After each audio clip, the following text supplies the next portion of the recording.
Two-game touchline ban after what went on at Norwich. I disagree with the 2 games. I think 1 game is sufficient enough, and so I don't know who's plucked that one, but I don't think it's right 2 games for that. Will it have a big impact on the day? No, it shouldn't. You're a footballer. A manager only can do so much. Once players cross that white line, it's up to them to go and perform. So it shouldn't affect really too much. You see the players beforehand, you see them at half time. I'm guessing you trust your staff. Yeah, I think that's important for me, that the lads, I know they're in good hands with the lads in the dugout area, so I don't have a problem with that. Be difficult sitting still for you though, won't it? We see you all action on the touchline. Yeah, no, I'll probably have my moments again at certain times, but that's I think 2 games for that is too much. Have you never been a manager that considered sitting in the stands for the first half? Some managers do, don't they? They sit up there, see it from a different viewpoint, then go down at half time.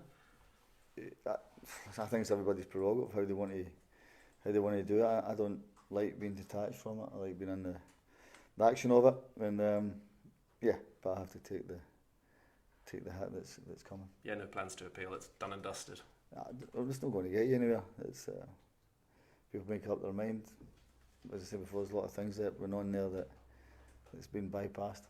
And in terms of your squad, is James Collins back? He's missed the last few games. He's training. He's doing well training. Whether this one's a bit early, I don't know. Chambers is training. We'll see how he is tomorrow. So we've still got that bug going about. 1 or 2 lads are still feeling a little bit of that, and we'll have to see how they are. Is that why Flynn Downs and Ellis Harrison missed out last week? Are they all right? Ellis is hurt his hamstring at the minute, but he's doing okay. Not bad. Flynn definitely had it during the Derby game, and then all of a sudden it kicked in after that, and he couldn't play. But he's a lot better this week. Last week it was a rare sight. Cole Skew's on the bench. He's not done that often the last few years. Did he accept the decision? I'm sure he did. Knowing Cole. Listen, he the virus as well. He'd missed all week with it, and had sickness as well. There, and the lads had performed well, so there was no real need for me to kind of change too much. So, but Cole was just coming back from that. He had the bug as well. So it was a big ask actually to put him on the bench, let alone anything else. But I decided to put him on just for his presence as well. But he wasn't still 100%. Such an onus on the young talent coming through here. We've spoken a lot the last few weeks, and a few lads handed new contracts.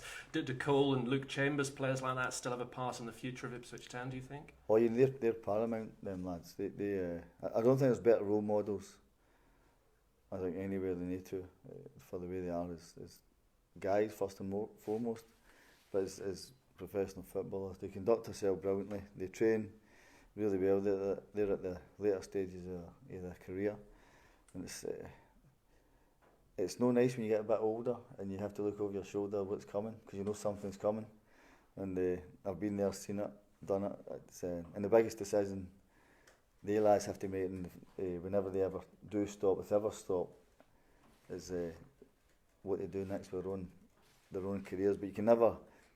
There's one thing you'll never beat, and one thing will never, or what does erode is time. You never beat time. Time always catches at some point. But as in lads run about the club and still playing for me, they've got massive part to play in that. They won't always play every single game because age or injury does get you at some stage. But as role models and as guys to look up to, then I wouldn't swap them for anybody. So when the time comes, do you see coaches or future managers in those two? What I do think, the another 2 lads have done brilliant for the football club. Whether they remain part of the club, I think it's a great idea. Whether it's young coaches or ambassador roles or whatever the case may be, I think it's important for the club to look at that. New deal this week for Corey and Dabba. What do you like about him as a player? The club lost a couple of left footer centre halves, or the lad that went to Bristol City, and I thought we need a left footer centre half, and then the lad Clark goes to Portsmouth, who's doing really well, and I think we can't. It's impossible. There's another young one I think's got a chance, and I think Corey's got better and better. He's trained with us, and he's never let himself down. He's only a kid. Left foot is very, very good, and once he gets little bit more body strength, he's going to be a good one. Real opportunity at centre half, the likes of him or Luke Wolfen, Yeah. isn't it, going forward with the likes of Luke Chambers and James Collins, mid-30s, Matt Pennington going back in the summer, and question marks over Jonas. There is a gap there for these boys. The club's got to have a pathway, Brennan. It's got to have. There's no point in have young players coming through and there's no pathway there for them. They've got to have that, and I think it's great for the club that they've got as many as what they've got. There's a good chunk of them there that could make an impact somewhere along the line, and I think it bodes well for the future with it. I think as I said to you before, I don't think the club can keep going and loaning players. And it's okay 1 or 2, as I say, not 5 and 6. It's too much, and then it blocks the pathway of young players. So the decision we have to make is, what's the pathway for the young ones? Do we have that pathway or we don't? And I would rather have some sort of pathway for them where there's a carrot dangling for them to go and get it, and hopefully a few of them go and grab it. At what point do you speak to the likes of Will Keane or Alan Judge about their future? Is it purely once you know what division you're going to be in? Does it have to be on hold till then? Do you know, that's probably the fullest thing for my mind at the minute because of the games. They two have been brilliant. I think the front three, the Quinn and Keane and Judge were playing ever so well for us at the minute, and they're getting game time. Their game time's getting built up as well, which is great. And I think the lads that you just mentioned there I think they're enjoying their football at the minute. I don't want to annoy them or see what happens. Just let them enjoy the football and let them see if they can keep on helping us the way they're doing. I guess the concern is if they play well, which you want them to, it will alert other championship clubs to their availability maybe in the summer. That's football. That's the way the wheel turns. You have to accept that. They come here and day great. You know the consequence. I'd rather them day great and lose them than do poor and things go against them. So yeah, they've done. I think they've done great for us. Do you already have to start to formulate 2 plans for the summer? What if we're in the Championship, and another for what if we're in League One? Is that the way it kind of works for you now over the next couple of months? Yeah, I think that's. I don't think you can have one eye only in one. And the realism is we have to look at both scenarios of what's happening. But we're still well in this fight. There's still 13 games to go. Still a hell of a lot of points to play for. We've got two big games coming up. But if we keep playing the way we have, then it's and we get a bit of break at certain times, and we do keep performing, and hopefully we can win. Yeah, 2 good draws against 2 good sides in the last couple of matches, but I guess now it's time to kick on, isn't it? Yeah, well, playing well enough. I think the lads know it's at stake. They're playing well enough. They're at it, and yeah, you just hope, as I said before, just hope time doesn't go against us. I was going to say, do you think things are coming together, clicking quickly enough? Well, lads are getting better. They're getting fitter as well, as I said to you before. When you bring in loan lads at that January window time, especially a lot of them, you're getting them for a reason. Whether their clubs want them to have game time or lads come back from injury, haven't played much football, and the lads, every one of them are getting fitter and getting better. And I think you can see the quality in them, that they're really good players. Do you think it's going to be the lowest tally needed this season to finish fourth from bottom?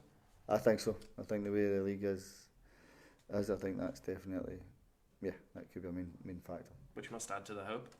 Well, absolutely. Listen, Wales, there's hope. You keep going. You don't go against it. I mean, I keep saying to you every week, this is a football club that it's strange because the atmosphere is unbelievable at it, and the home games, I've not seen anything like it. The way they're right behind you and you're sitting bottom, and so everybody believes we can do it. If we keep showing the same fight and the same hunger and the passion for everything, then let's see what happens. Wigan at home must have been a special moment for you, your first win as Ipswich Town manager. It's a tough game. We played really well in after for about an hour, I think, and then the tiredness and that kicks in as normal, but I think we played pretty good on that given day. And the win's a win. I think that was a relief of it, is just get the win and then move on to the next one, and hope that can happen Saturday. I suppose one of the issues this season has been that wins haven't been backed up, and that makes a heck of a difference, doesn't it? If you can get 6 points out of 6 at any point. Well, if we can do that in the next few weeks, then great. But as I said before, we're not a team looking like as if we're clutching at things and we look disorganised and we look as if where's the next one come from. We're more than capable of winning games we were playing, and that's a great thing. I think the fans believe in it. We believe in it. We can go and win games, and let's see what happens. You must see these two as a real opportunity, mustn't you, to pick up points? Every game I get into, I think I can win. or I think I can pick up points. Whether it's Stoke or Derby, who are two big clubs, or whether it's Reading and Wigan, and no disrespect to them too, but I think anybody goes into a game thinking they can win. I don't think anybody goes in and thinks they can draw or lose. I think the main mindset is we go and try and win. Because these teams will be scrapping as much as you for points, won't they? Yeah, you have to earn the right. You have to earn the right to win games. As I said before, the big thing for me is we're playing well, and that's the thing that we go with confidence. We go with self belief that we can win. Okay, thanks, Paul. All right. I suppose, Paul, the next two matches, this is where the expression relegation 6-pointers came from. It sums it up, doesn't it? I guess from your perspective, defeat's unthinkable, given it would just make what you're trying to achieve so much more difficult. Yeah, listen, winning is a great habit to get in. If you get winning, get momentum, it's a great thing. And as I said before, playing wise, I couldn't ask any more. The way they're playing, take our chances. But we're well in the game. We've got a hell of a fight amongst us at the minute, and if we keep doing what we're doing, then let's see. As I said, let's see what happens. You said hopefully your touchline ban won't have too much of an impact on these two matches, but I guess if you handpick two games that you really want to be on the sidelines getting involved in it would be two massive games in the context of the season. Yeah, but I think it's an easy option for a player to hide behind. The player, once a player's out there, it shouldn't matter who's in there in the dugout. It shouldn't matter who's there to him. The job is to try and win for the football club. And the supporters that come and watch us. That's the main objective. Whether I'm there or not, it doesn't matter really. It's if they hide behind that, then there's a problem. You can't hide behind anything. You have to do your own job, and you do it the best you can, and hopefully you get that result. It's interesting, isn't it? So you can take the sport of rugby, for instance. You know, their coaches often do sit in the stands. I don't know if that gives them a different sort of perspective on things, but a touchline ban probably wouldn't hurt a rugby coach, but in football it's perceived to be a punishment. Yeah, I think it's two totally different sports. I don't know too much about rugby or anything like that or the international scene, and so I can't really comment on that. Football's, I guess it's individual. Some people might be comfortable up there, some people aren't. I don't like sitting up there. I like being involved in the mix, and but I say before, I have to take the hat, and that's where it is. On reflection, do you wish you'd handled things differently on the day so that you wouldn't be forced to sit out the next couple of matches? The Norwich thing? Yeah. Do I wish I could handle it? Nah, I'll do it all again. You would? Yeah, because I was right. And I'll stick up for the team, and I'll stick up for the club. Because I was right. And that's why I don't have any regrets on it. No chance. A manager shouldn't rise above it to set the right example, maybe? Some might, some won't. I won't take it. I won't let anybody belittle the club. And I won't let anybody, no matter who it is. I won't stand for what I heard there. And I won't stand for being manhandled by somebody who I haven't a clue who it was. I said before. I was certainly going to take that again. Did you get any answers about that? Because obviously you were very unhappy with. I know you wrote to the FA. You kind of gave your perspective. Yeah. Does anything come of that? As in, what do you mean? As in, back from who? Well, because I know you were unhappy about what happened with the steward and the way you were being manhandled. Yeah. You made your points clear. I mean, is that now put to bed, or is that still ongoing? I've not heard anything. I don't. You asked me my opinion on it. And, yeah. So as I said before, I won't stand there and let anybody try and do that. Is again, we never have any like that here. I've not seen that before. Why did I have a police guy in the tunnel? The first Ipswich manager have a police guy in the tunnel looking after me for 6-7 years or whatever it is. Doesn't make sense.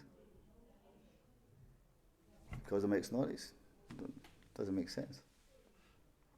So you asked the question, yeah. I would do it all again, yeah.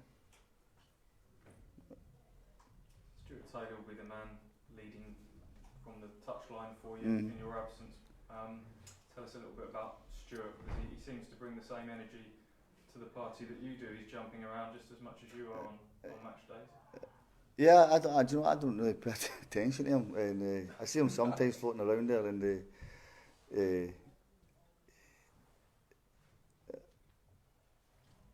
if you ask me, can he handle it? There's no problem. no problem. Gilly will be the same. There's no problem. Jimmy will be the same. Jim will be the same. There's no an issue with the lads on that front, you know. And the lads, the players are great guys to work with. They know the level that we try and get to. They know the intensity we try and get to. So it shouldn't. As I said before, players will hide behind it if things go wrong. And if we win and all that, they might think it's a great idea. You stay up in the stand and things like that. So yeah, players are great for making things up, you know. What's your working relationship with Stuart like? Great. Listen, they're close knit, and we'll have discuss things like anybody else, and then ultimately I'll say, we'll do this or do that. So, but more important, I can trust everyone. Forget everything else, I trust them, and that's for me is important. That I can trust people that I know will work really hard and will try everything that you can to succeed. So I think that's important. Is he someone that challenges your opinions at times? Is he someone that's good to bounce off of? What are you like as a duo? How do you operate? Yeah, but he'll lose. He'll lose. No, we as a staff we discuss everything. We all do, and everybody will have their stake in it to see what they want to say, and then ultimately I've just got to say, okay, we go this way. This is what we're doing, and then everybody accepts it, and then that's. There's never ever I never blame anybody, and or nothing. We try and do what we think is best for the football club and for the team, and then I'll never. The lads can probably have opinions of what they want to think, and then I'll just say, okay, we go this way. The true work is done in the build-up to a game. It's done here on the training pitch, isn't it? By the time you get to 3 o'clock, the work should be done by then, I guess, as a manager, isn't it? Oh, there's nothing you can. The lads know everything that goes on. They know everything that's they want to try and achieve. And match day, really, it's not. It's just basically being ready for the game. That's sometimes if you keep on speaking, it's in one ear and out the other all the time, and it's no good in certain aspects. So Saturday's probably easy up until 3, then it becomes difficult. Anthony Pilkington at Wigan is someone that you came very close to signing. I think there was, complications in terms of things going on with him personally behind the scenes. It wasn't just as simple as missing out on a player, was there, at the time with Anthony for financial reasons or whatever? No, Pilks I know really well, and we tried to see if he would come in, and I think he wanted to go nearer home. I think he's from that neck of the woods, and you have to respect what he wants to do, and so that's basically how it kind of transpired. But I don't have any ill feeling against it. That's what happened. And it was a scrappy victory. A win's a win. You kind of use that phrase against them there. As much as you're trying to play good football at the moment, would you be more than happy for your team to go to war and scrap out a win that way on Saturday? You have to. I think you have to do that. You have to fight for everything that's coming. I think if you can do it by playing great. If you don't and you get a win, nobody's really going to matter. Or we just have to try and get that win. And we've been talking about Colscoos and Luke Chambers. And they're paramount to the future of this football club. Luke's contract is up. There's the option there of discussion started on that. What's the situation? No, we've spoke about it, and I think Marcus is going to speak to Luke as well, so which is good. I think that's important. I think Luke knows everything that's going on. I know most of the things that's going on. Marcus knows, Lee knows, everybody knows what's going on. So I think Marcus will speak to him. I know they've had discussions of what's going on moving forward, so which is good. Because he said he wants to be here if this club is to go down. He wants to be here and be the captain to try and lead Ipswich Town back. From your point of view, it sounds like you want him to be here as well, that his experience is going to be key. That was vital, absolutely. You've got to have that experience as well around the club. Going back to the 2 lads that Brennan mentioned, they've been great. I said I can't think of 2 more lads, good lads to have around the place to help the younger ones. There'll be 33, I think, both of them at the start of next season. But you've got to have that mix. I know people have enjoyed the youthfulness and the vibrancy of the last 2 performances, but to suddenly say that you don't need any experience? No, it's impossible. It's you need everybody, not just whether there's youth there or not, and you need that little calming head at certain times. Whether the lads start games or whether they're on bench or whether they're round about the place, it's paramount. Young players might think they know everything that goes on in the game, and you tend to find there's a little bit more to it than just playing football at times. You have to learn how to live right and do the right things and keep your feet in the ground. And they lads have had unbelievable careers. So that's why I say there's no better role models than them to look at, you know. My thing is that the time at 33, nobody knows how long the lads can go, but you'll never beat time. It always catches you. It doesn't matter who. It doesn't matter you. It's going to get you. You'll chuck it one day, and you'll be like Mel, and he's 94. So and then you're like, what am I going to do? So that's the difficulty as you get older. It's a big, when your career comes to an end, you know it's coming to an end, or it's a few years down the line. You think, what am I going to do next? They're going to management, or they're going to youths, or they're going to ambassador role, or things like that. But the club has got two great guys there. I think it's important. Do you remember you obviously made your debut at a very young age, you came through at a young age, how important those type of players were to you at the start of your career? Listen, I played with guys that were unbelievable, unbelievably hard, battle hard, and incredible things I saw in dressing rooms that were unbelievable for a young player to see. But what it did, they made me unbelievably hard and really strong in the head. And thankfully I did play with these guys, Brian Gallagher, Jimmy Rooney, Billy Abercrombie, Tony Fitzpatrick, my God. Frank McAvaney was there. Frank was just leaving for West Ham. Jim Stewart, Campbell Murray, Neil Cooper, really hardened guys. They were really good players. And I also know if I messed around, I was getting one. You know, I was getting a backhander, so I didn't take that. So, but I tell you what, I wouldn't have changed it for the world. I wouldn't have changed it. I used to. Their boots had to be spotless. The dressings had to be spotless. Unbelievable jobs we had to do. But what upbringing it was, it gave me great discipline, which was great, and great respect for the older players. And yeah, thankfully, I'm so glad that was a group of players I got brought up with. You know, and they were a big part of my career. Yeah. And on the flip side, at the end of your career, you're trying to squeeze every last drop out of it at that point. Does it mean that much more to you that, you know, every game is getting towards your last game at that point? Well, I knew I was going to retire. I had a little problem with my ankle, and one or two guys kind of went by me. I thought, wouldn't have done it a year ago, and I knew then it was time to go. The big thing you've got is you have to make that decision to say, okay, it's enough, or I can keep going. And at 35, I thought it's enough. I had a great career, great playing career, great times, great success. One of the biggest things in Europe. I couldn't ask any more of myself, really. So, but I think that all stemmed from my upbringing. But when your career's come to the end, then you have to think, well, what do you do? Do you get into, as I said, management, coaching, or television, or journalism, or what? It's difficult for a player, really, really difficult. Cole and Luke seem to be, they're players that have had very few injuries between the two of them. They've been very durable players. They should be on their records, players that could go for at least another year, if not more. Yeah, you would think. Oh, easily. Listen, absolutely. They could go on for another few years. 100%. They could. The guys, I think the way they live. That's why I think they're great role models. I think the way they live, the way they conduct themselves. They train every day. They very rarely miss training unless it's something illness or severe. They're really fit guys. They could play for a hell of a lot, a few years. But the end is a lot shorter now than what they did start when they were 19 or 18 or 17, whatever age you were. As I said, you can never beat time. Time always catches you. Good luck, Sam. All right, thanks.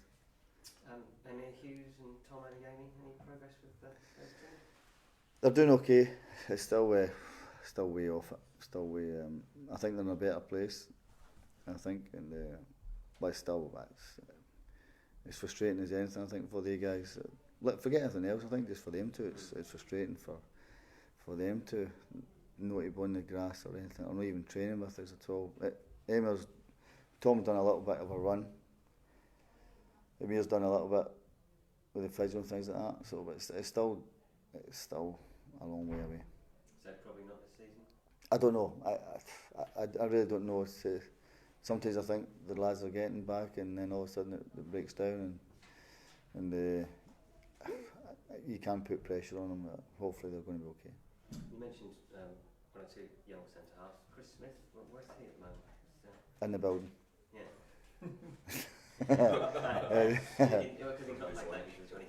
No. I think there's decisions on kids getting made, and the club are looking at different things at the minute. I think we have to look at lads that we think are contracts are coming really close to the end, and things that are guys that we think not going to do it, or I think that's ongoing at the minute. But so discussions on every young player's ongoing. In fact, someone went out on trial to Wigan, didn't they? Conor McKendry and I can't think of who it was. Daniel Webber. Pat Webber. Yeah. His dad, isn't it? Yeah, it must have been some age.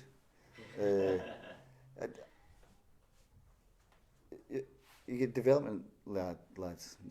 You don't know who's going to develop quicker, you don't know who's going to develop slower. You just have to make a real judgment of who you think is going to make an impact in your squad, or who can push the older ones every time. An older player or an experienced player has to have somebody looking. You have to look over your shoulder to what's coming. Whether it's a guy coming into the club or a young player coming through, you think this guy can be really good. As I said before, we can't block the pathway of young players here, because I think the supporters will take to it because it will identify as their own. And you heard the reception Bishop got the other day. It was Flint's the same, Dazell's the same, Lancaster the same, Kenlock, they're all the same. They've all been brought up with it, so it's a great thing to have with it. But the club has got to have a pathway for young guys coming through. The development of different players are going to go quicker or going to go slower. That's but you have to call it the way you see it at that moment. Do you think they can make it, or do you think they can't? And Aaron Dryman, you sent him out on loan Waterford in Ireland. Is that for his development as well? Yeah, there is that. Yeah, I know Ben Moss obviously and Falami are injured, which is a little blow with the two kids. But basically that's what it's down to. Have you sort of told him to go out and score as many goals as he can to sort of impress you? There is that, but it's not just about the goal scoring. It's how they are as kids as well. Aaron's a really good kid, really nice kid. That's one thing. The kids here are really nice, really nice guys. Never really any issues with them at all. But football's a game where some people can overtake you really quick if you become static. Football doesn't wait for you. Football owes you nothing. It owes you absolutely nothing. Football. It's a great game, but it owes you nothing. You have to earn the right to get it, and you have to be hungry to get it. Aaron definitely needs to go out and play, but there's no point in just staying here and training. It doesn't help anybody. Thank you. All right. See you later on. See you later on.